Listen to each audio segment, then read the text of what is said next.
Bon, je pense qu'on n'a pas bien commencé les matchs et on n'a pas fait ça qu'on a préparé. Après, on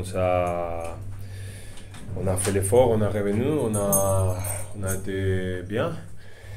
Et je pense que les troisième carton, dernier carton, on n'a pas contrôlé les matchs. Ça qu'on veut faire, peut-être passer plus la balle, et faire l'effort de que la défense bouge. Donc on a fait trop de pertes de ballons, de balles. Et à la fin, ils ont marqué les 3 points ouverts. Et je pense que ça, c'est le point fort. Et on a laissé ça. Donc c'est là qu'on a perdu le match, je pense. Tout simplement qu'on a fait le match on a laissé le match aller sur le terrain de Saint-Chamond, enfin, sur leur qualité. C'était pas du tout évidemment ça qu'on avait travaillé et prévu de faire. Donc le début de match est très très mauvais. Très très mauvais dans les attitudes, très très mauvais et défensive et surtout offensive. Où voilà, où on a joué à l'envers, on a joué sans rythme, sans mouvement, sans faire circuler le ballon, sans efficacité. Donc voilà, donc après, c'est vrai qu'on a eu une réaction, un petit peu d'orgueil, on s'est remis un petit peu à l'endroit, mais sans toutefois vraiment contrôler le basket qu'on voulait pratiquer ce soir, et en tout cas le match qu'on voulait et qu'on devait faire si on voulait battre cette équipe de Saint-Chamond.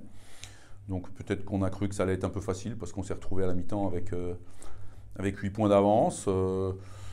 Pourtant, c'est pas faute d'avoir mis les gars en garde sur le début du troisième quart-temps. Mais voilà, et puis un troisième quart-temps où on encaisse 30 points, où on laisse... on savait que c'était un match où il fallait faire des efforts défensifs d'abord, des efforts de course, des efforts d'attitude. Ben, on les a fait, mais par moment, par réaction. Et cette équipe de Saint-Chamond, on sait qu'ils ont des joueurs qui sont capables si on n'est pas attentif, si on n'impose pas vraiment une intensité, ben, si on les laisse prendre 1 mètre d'avance, ils sont capables de mettre des gros tirs, ils les ont mis. Et voilà, et donc du coup, ben, après on sait comment c'est, quand on se retrouve dans un scénario comme ça, ben, il y a un peu de pression, de stress qui arrive, et puis ben, on joue à l'envers. Donc globalement, on a joué à l'envers, clairement. Et on n'a pas fait suffisamment d'efforts, ou en tout cas des efforts dans le sens de ce qu'on devait faire. Voilà, donc la conséquence de tout ça, c'est que oui, c'est un match très frustrant, c'est un résultat qui n'est pas celui qu'on attendait, mais je crois que Saint-Chamond a mérité sa victoire ce soir. Ils ont su rester dans leur identité. Nous, malheureusement pas. On est retombé dans nos travers. Voilà, on sait que c'est nos points faibles par moment. Et là, on n'a pas été capable de rester là-dedans. Après, vous savez, quand on a plus de balles perdues que de passes décisives, en général, c'est assez compliqué. Bon, je pense qu'on n'a pas le temps pour beaucoup penser à cette défaite. Il faut se préparer, savoir qu'est-ce qu'on doit faire et être focus pour aller à Chalaronne à prendre la victoire. C'est tout ce qu'il faut faire. Voilà, donc un manque de rigueur, un manque du coup d'efficacité. Donc c'est une grosse déception. Maintenant, bah, c'est comme ça, on n'a pas le temps de se lamenter. On va préparer le match de Reims dès demain, et puis mardi à Reims, ça va être un autre match extrêmement difficile. Un match maîtrisé, ouais, mais pendant 35 minutes, on a encore alors, je vais parler de choses négatives d'entrée, mais globalement, je suis quand même très satisfait de la prestation des garçons et surtout de leur réaction. Parce qu'on a encore ce trou de 5 minutes. Et à la fin du premier quart-temps, alors qu'on démarre fort, le deuxième est aussi un petit peu... voilà. Et on sait que c'est notre péché mignon cette année, d'avoir cette capacité à être très solide, mais par 5 minutes, on prend des éclats.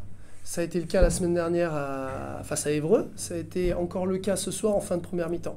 Par contre, ce que je vais retenir, c'est la force mentale. D'avoir la capacité à se remettre dedans, à reshifter dans le momentum qui nous fait être agressif, qui nous fait avancer, qui nous fait revenir dans le plan de match. Voilà, on voulait donner le moins d'espace possible et être le moins permissif possible, notamment dans la peinture face à cette équipe d'Aix qui est très agressive. On savait aussi que mentalement, ils auraient une motivation intrinsèque supplémentaire parce qu'en nous battant ce soir, ils assuraient leur maintien. Mais je ne suis pas très inquiet pour eux. Voilà, on a eu les ressources mentales pour revenir dans la partie, repartir sur le plan de jeu, repartir sur le plan de match, refaire corps à 5 à chaque fois qu'on est sur le terrain. Et personnellement, en tant qu'entraîneur, quand en seconde mi-temps, on peut jouer d'ajustement et de rotation en ayant une énergie et une connexion constante entre les 5 joueurs qui sont sur le terrain, c'est un bonheur. C'est un bonheur. Cette deuxième mi-temps, elle me contente, mais maintenant, voilà, on est lancé dans une lutte. On est lancé dans une lutte à aller chercher une place de play-off dans laquelle on a pris du retard à un moment donné de l'année, un petit peu à l'image des matchs. On a eu un moment donné dans l'année où ça a connecté plus. Maintenant, il faut cravacher pour revenir là-dessus. On sait que pour revenir, on doit avoir des standards supérieurs maintenant. Et je pense que c'est ce qu'on a réussi à faire en deuxième mi-temps. Maintenant, le calendrier de la Pro B fait qu'on se remet au travail mardi. C'est très bien ce qu'on a fait ce soir, mais c'est une remise en question dès dimanche à l'entraînement, parce que ce match de Laza compte double pour nous.